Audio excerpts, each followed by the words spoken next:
What is going on, Full Heel Podcast? What's going on, everybody? Back with another episode. R.I.P Jim the Anvil Neidhart. We heard the news, I think it was Monday morning. I think that's when I read the news. Waking up Monday morning, checking the news while at work or something. So R.I.P Jim the Anvil Neidhart, and today will be kind of shining the light on Jim the Anvil's career, just from what I know about it. I was really young while him and Bret were doing their thing. They probably already were disbanded. So they formed in, I'll just get right into it. They formed in 1985 after Jim the Anvil. All right, well, I guess I should just get into the beginning of his career. So I guess in high school he was setting records at his high school for powerlifting, and from there he went on to play pre-games, and he did a training camp with Oakland, and I'm not sure who else, for the NFL. But unsuccessful in his NFL career, he decided to travel up to Canada and train with Stu Hart, father of Bret Hart, Owen Hart, and the whole Hart Foundation. He's the one that trained everybody. They have the infamous dungeon where Bret trained at, and some of the greatest wrestlers of all time have been trained there. And Neidhart went to train there after he couldn't make it in the NFL. Promising career in wrestling. He married one of Stu's daughters, Ellie Hart, I think that's how you pronounce her name. So he married her. In his early career in I think it was the CWA, Continental Wrestling Association, and other organizations outside of the WWF, when the NWA was a predominant wrestling organization. He won their version of the United States Championship. I think that's the highest championship he got before making the jump to the WWF. And then in the WWF, and having, I guess I would say, a lackluster career, he joined forces with Bret Hart. Bret Hart kind of wanting a change in character, the WWE offering him some kind of cowboy gimmick. I think that's what I read. Bret wasn't on board with the whole cowboy thing, so he offered up the idea of teaming up with Jim. Jim, again, training with Stu, marrying Bret's sister, so they're brother-in-laws. So I guess the WWF didn't want to do it at first, and after I don't know how much time, not long, but they teamed them up, forming the Hart Foundation with Jimmy Hart. I was reading that the Hart Foundation was already a thing because Jimmy Hart, no relation to Jim and Bret or the Hart family. He's not related to them at all. But he was the leader of the Hart Foundation before Bret joined, because he was managing Jim the Anvil Neidhart. So once the popularity took off with Bret and Jim, they were known as the Hart Foundation themselves, with Jimmy as the manager. Jimmy, not pretty much them forgetting about Jimmy forming it, and it was a formation of the Hart family. Again, Jimmy, no relation to the Hart family. That was just his gimmick and his name in the WWE or WWF at the time. So him and Bret went on to have a lot of success in the tag team division, only winning the tag team titles twice throughout their two formations, in '85 when it was just him and Bret, and then later on when it was Brian Pillman, Davey Boy Smith, the British Bulldog, Owen Hart, and Bret Hart, and Jim the Anvil Neidhart, forming the I don't know if they renamed it the New Hart Foundation, but it was a different version of the Hart Foundation. And he just had a awesome tag team career. Not really much of a singles career, but very memorable. And then hearing stuff from the locker room and from backstage and stuff like that. His character that he portrayed was kind of what he was like backstage, and that was him. That was his persona, not just while the cameras were on, but backstage as well. He was very loud, but in a good way. Very funny, very charismatic, and you could see it in his character. Bret would always kind of tell him to calm down, play around with him like that, just because he was always excited about his matches and kind of always finishing it off with his patented laugh. But it's a shame that he passed away. I think at 65 or 66. I'm not sure, right around there. But he left his daughter. Fuck, her name's escaping. Natalia. Right now, she had a match scheduled, but she had to take off because her father died.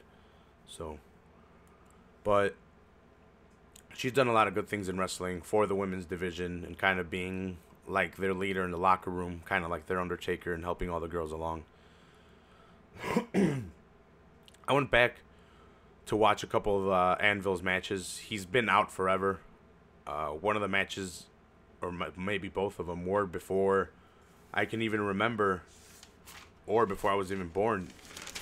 Nope, one was in '89. I was born in '88, so this was a year after I was born. It was the Hart Foundation versus the Brainbusters.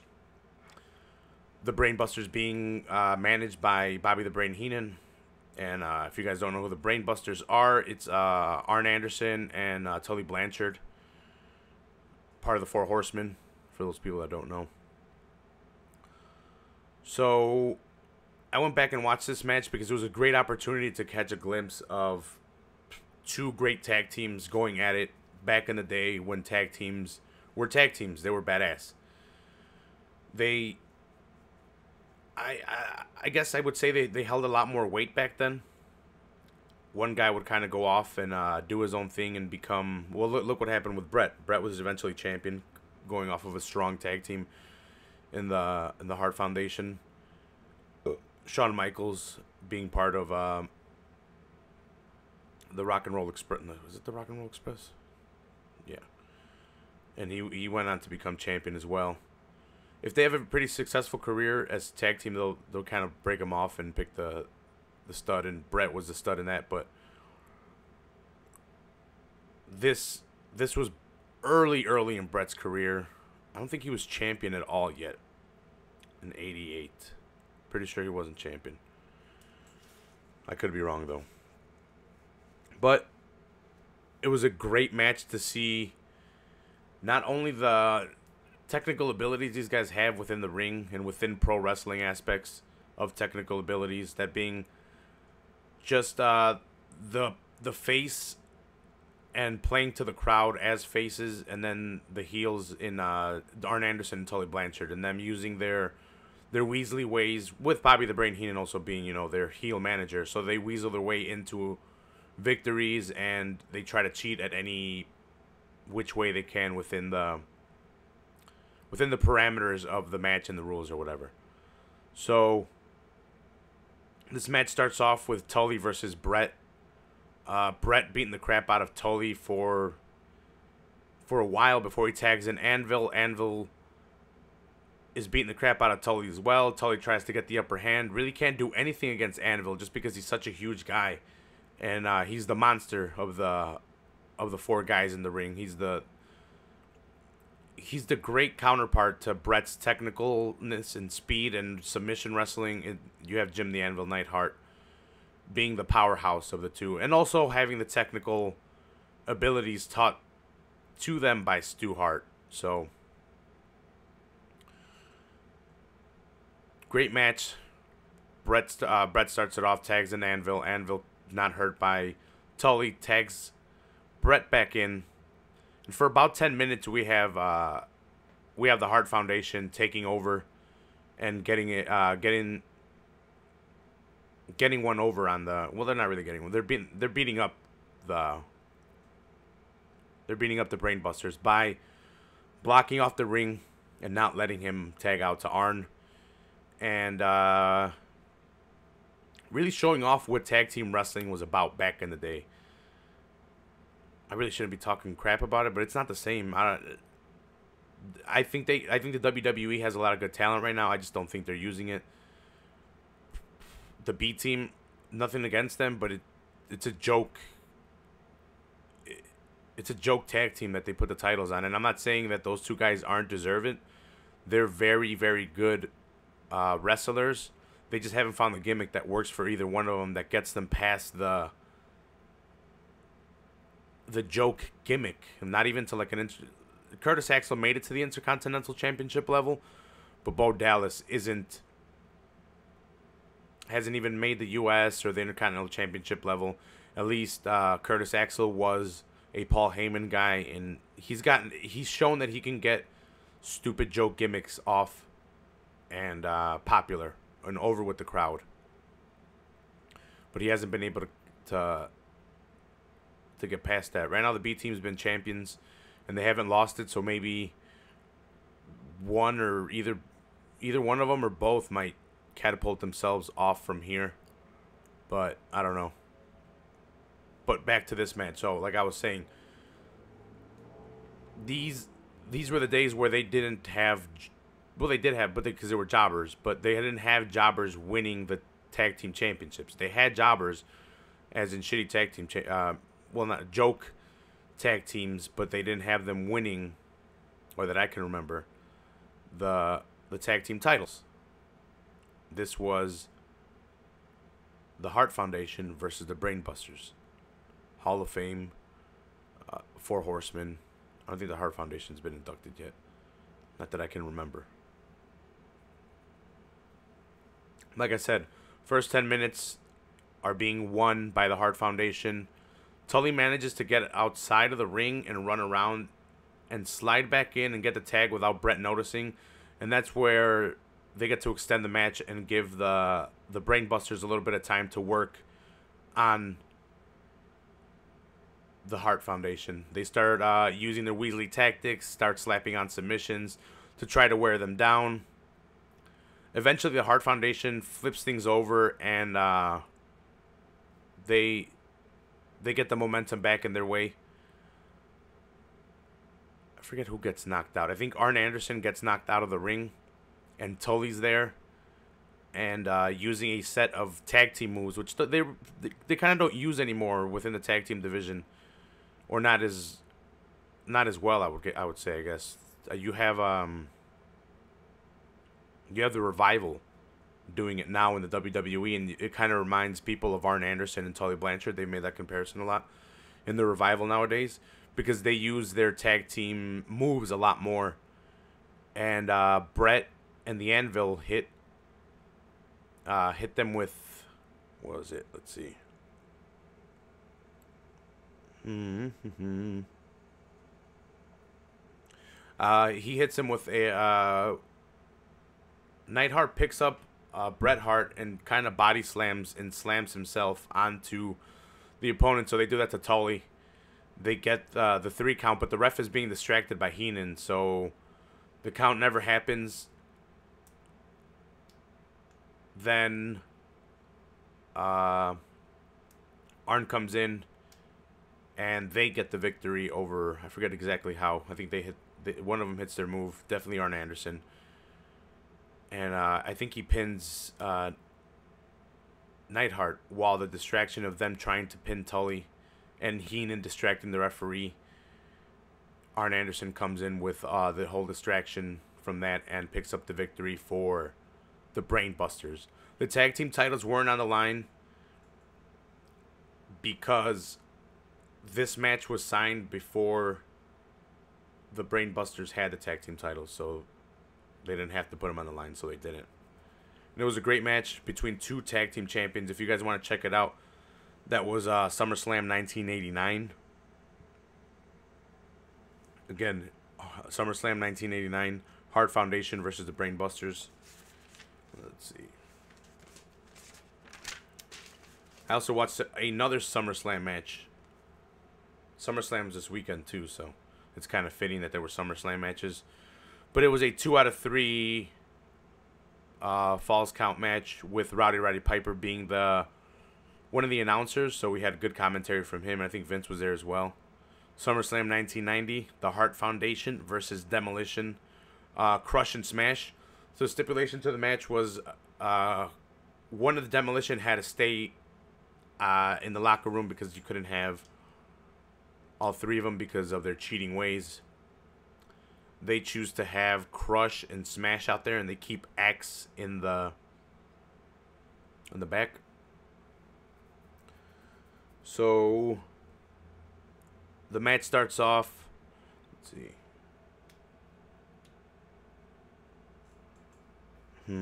Okay, yeah. The Hearts start off pretty well. They gain momentum by using Anvil's strength to take on the Demolition. Somehow Demolition winds up taking Anvil and shooting him towards the outside and keeping him out there hurt. Somehow they really didn't mention he had a hurt leg or anything like that. It's something that they were working on. He was just on the outside a lot, and they were the ring announcers were like, "Where's Anvil? Where's Anvil?" Eventually, Demolition gets the first pinfall over Bret because Anvil was out, giving them the first pinfall. And this is for the Tag Team Championships, if I didn't mention it, just in case you guys were wondering. And so they move on to the second fall to see who gets that one. And let's see.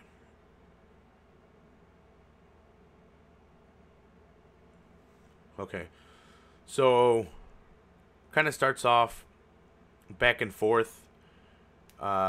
Demolition still getting the better of them. Then Bret tags in Anvil. And Anvil starts dominating. Again, using his power to work against Demolition. They start using a lot of their combination moves. Like I mentioned earlier, they focused a lot more on tag team moves as power moves. Almost like finishers to a certain extent. You have the Dudley Boys that still kept that alive with the 3D. Not so much newer tag teams. They don't really combine into... Well, like I said, we've had a lot more upswing in the Revival. And I think Tokar and Razor, the Authors of Pain, also do a lot of combo moves, tag moves. But Bret and Anvil get the upper hand by using those tag moves on Crush and Smash. They go for the tag after that body slam where he picks Bret up and they both slam, and Bret winds up in the pin position. Bret gets the pin, but I think Crush, instead of going for hitting Smash to break up the count, Smash and Bret, he grabs the referee's leg. You're not supposed to touch the referee, so they count it as a DQ, and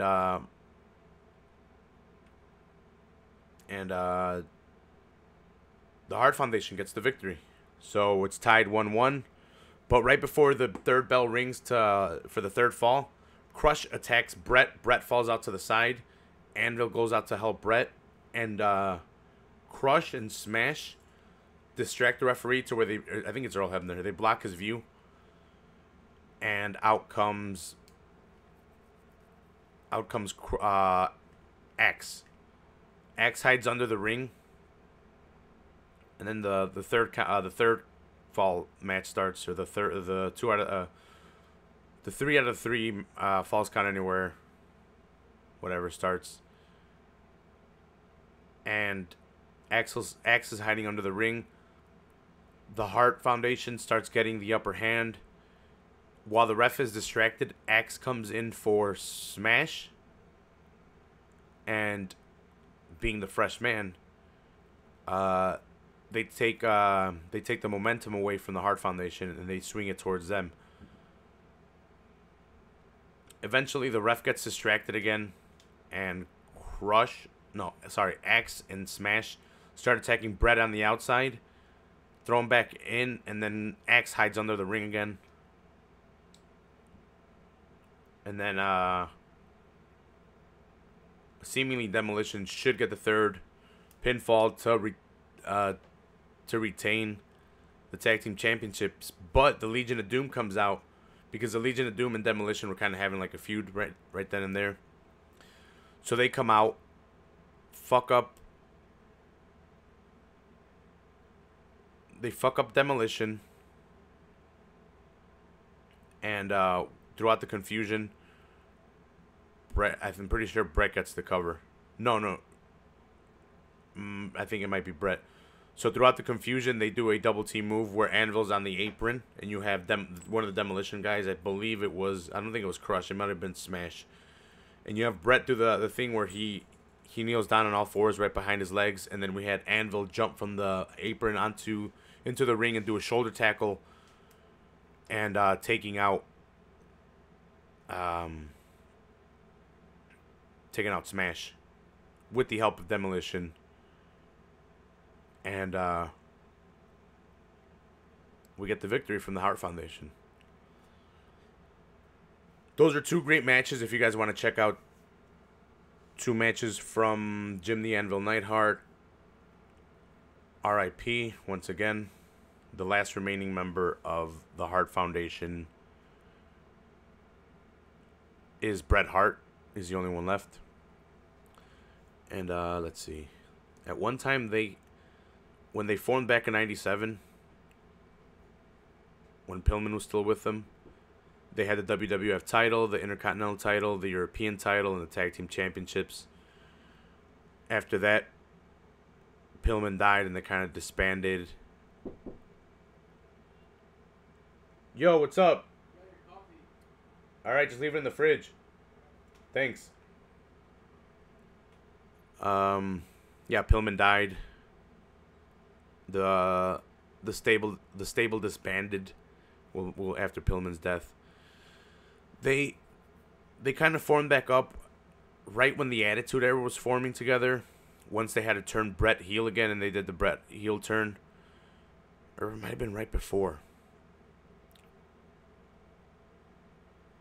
It was right around where they were doing the Bret heel turn, where they had the Hart Foundation, Team Canada versus Team USA, which led into the Bret Hart versus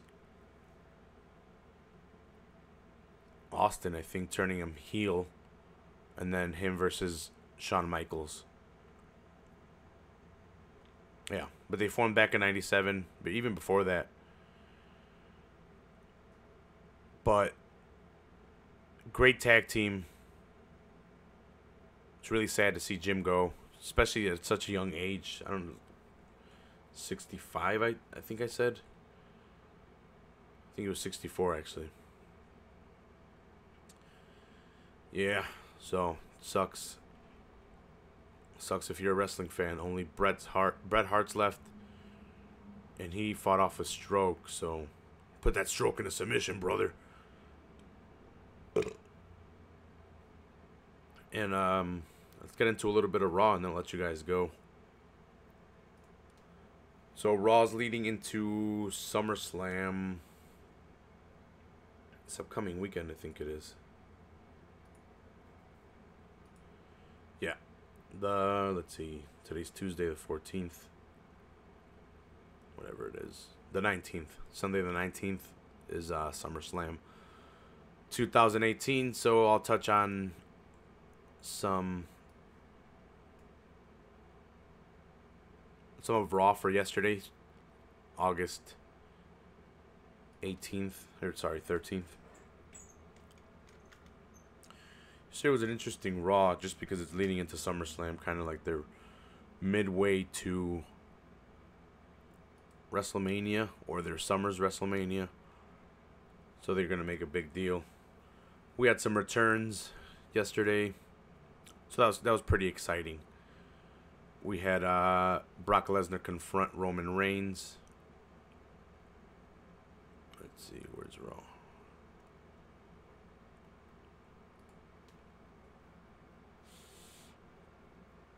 Bear with me, people. Yeah, okay, so Ronda Rousey came out and paid tribute to Jim the Anvil Neidhart. Ronda being taken in right now kind of by Natalya. Her coming into the WWE. Natalya's welcomed her in with open arms, like I mentioned before. She's kind of like the Undertaker and the leader of the locker room. Keeps everything together, I'm guessing, for the women. So Ronda comes out, and it's kind of fitting because Ronda lost her dad to suicide. Not that Jim committed suicide, but Ronda lost her dad to suicide at an early age, so she had to deal with losing her father at a young age. So she comes out, pays tribute. Sorry, let me turn off my phone. Pays tribute, and we go on from there. They have a tag team match. I don't know. We had Ember Moon versus Alexa Bliss. Did we see this in NXT? I don't remember if we saw this in NXT. We had the flip of Alexa from being a cheerleader into being a manager, into being a bitchy manager, and then into having her own singles career when Blake and Murphy disbanded. She kind of went on her own thing and exploded.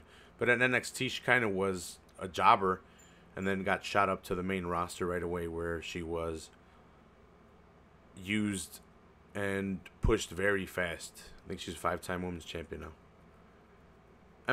Ember Moon wins by disqualification. And then after that, we had Constable Corbin taking on Tyler Breeze. It's kind of just a squash match for Corbin taking on Finn Balor this weekend at SummerSlam, which I don't know what they're doing with that match, but whatever. It's on the pre-show, so. Then we had Braun Strowman and Finn Balor taking on Kevin Owens and Jinder Mahal. Baron Corbin was trying to set up a match between Jinder Mahal and Kevin Owens versus Finn Balor, but Kurt Angle stepped in and made it a tag team match and threw in Braun Strowman. Braun Strowman and Finn Balor win. Braun Strowman using Finn Balor as a weapon at times in the match was kind of funny. Other than that, was Kevin Owens runs from Braun Strowman at the end of the night. He's got a match with him at SummerSlam for the Money in the Bank. Strowman has. We had some guy dressed in all cowboy gear have a promo with Bobby Lashley where he broke the guitar over Bobby Lashley's back, and then Bobby Lashley kicked the crap out of him. And let's see. We had a 3-way tag team match between the B Team, the Woken Matt Hardy, and Bray Wyatt, and the Revival. The B Team retained their championships, and I think this is going to be the end of Matt Hardy and Bray Wyatt. Matt Hardy's been leaving some cryptic messages online, so we'll see what goes on with them two. And then we had Roman Reigns come out, and Heyman came out, handcuffed Roman Reigns, and then Brock Lesnar came out and... No, sorry, he didn't handcuff him. What the hell am I saying? He pepper sprayed him. Why did I say handcuffed? He pepper sprayed Roman Reigns, and then Brock Lesnar came out and kicked the crap out of a blind Roman Reigns. So now we kind of see that Paul Heyman is still with Brock Lesnar. Their little feud thing lasted, I guess, just a week, just to kind of, I don't know, go with a storyline, something different, because we've already seen Brock Lesnar versus Roman Reigns. So I guess it's a little mini story that we get, if we're going to get it anyway. This match. Bobby Roode and Titus Worldwide take on Mojo Rawley and the Authors of Pain. Surprisingly, Bobby Roode and Titus Worldwide win. I thought the Authors of Pain would have gotten a crazier push. They were super beasts in NXT. They got a crazy push. They had the championships for a while. I don't know. I don't know what the hell's up with that, but Ruby Riott comes back with the Riot Squad. She takes on and defeats Sasha Banks with the help of the Riot Squad, of course. And then we had the whole night was kind of teasing as to the return of Seth Rollins because of travel issues or something like that. That's what they were stating. But it was just to tease up into contract signing between him and Dolph. If Seth didn't get there by the end of the night, he was not going to be eligible to take on Dolph for the Intercontinental Championship. So Dolph came out towards the end, and then we had Seth finally appear, and he came out. He cut a promo on these two because he had, what the fuck's his name? Fuck, I forget his name. Drew McIntyre, which is Dolph Ziggler's kind of tag team partner / manager / guy on the outside. He interfered with Seth Rollins a couple times. And then we had the return of Dean Ambrose. So the promo that Seth cut was stating that he had someone in his corner as well, someone watching his back. And we get a newly haircut for Dean Ambrose, but he comes back jacked as hell. So Dean Ambrose comes back after over a year from shoulder surgery. So he's back. He'll be in the corner of Seth Rollins when he takes on Dean Ambrose when he takes on Dolph Ziggler this Sunday. Alright, so that was Raw yesterday. Let's see SummerSlam real quick. I'll talk about the matches. And then let you guys go, because I'm going to jump on with Jeff for Average Joe's. Let's see. No preview? Yeah, preview. Let's see. Elias is going to perform his song at SummerSlam. I don't know if that's going to be before. They're going to show it, I guess, on the network. The B team is on the pre-show. Just goes to show you what they think of the tag team championships. Rusev and Lana versus Andrade Cien Almas and Zelina Vega.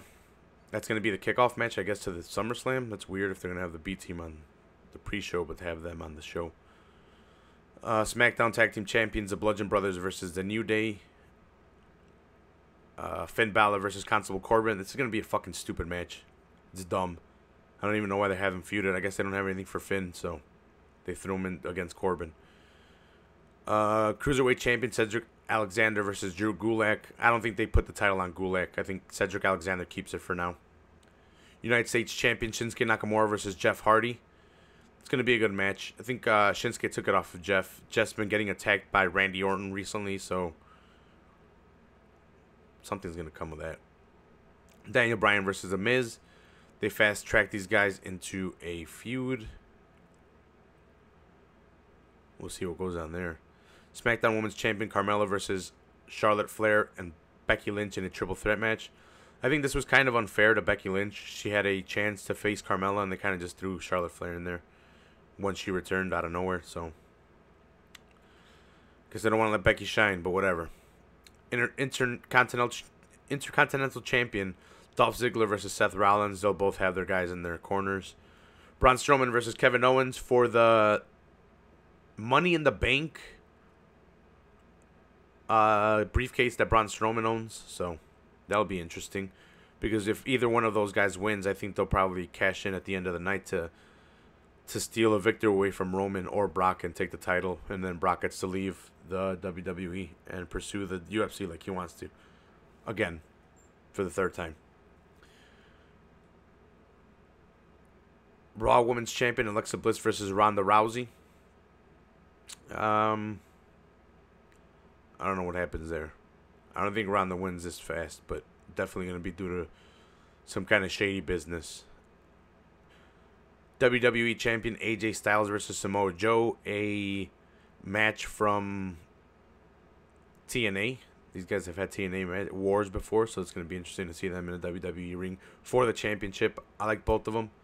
It's going to be awesome. I think AJ keeps the title, though. Universal Champion Brock Lesnar versus Roman Reigns. That one's the interesting match because Brock's leaving. We all know that. Roman Reigns has never really been able to get over with the crowd. And then we have the Money in the Bank floating around, and we don't even know who's going to have it at the end of the night.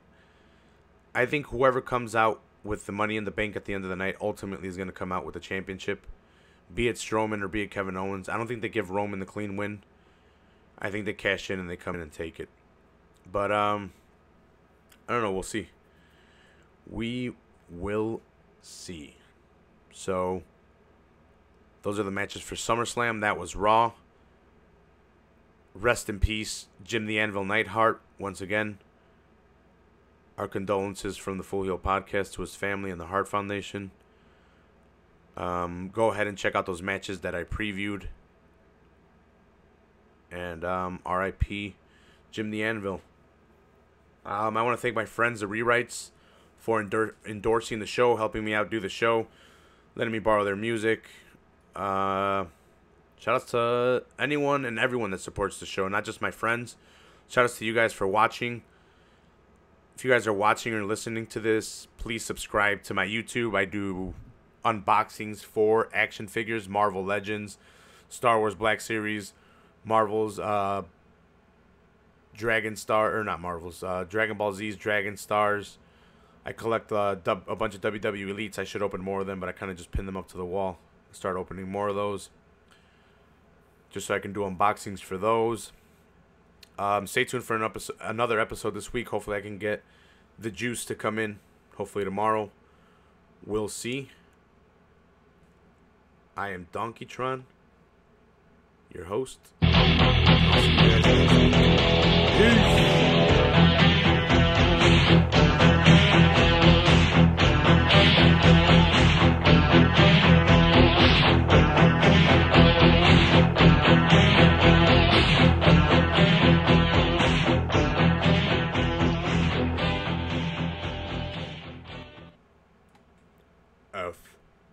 F.H.P.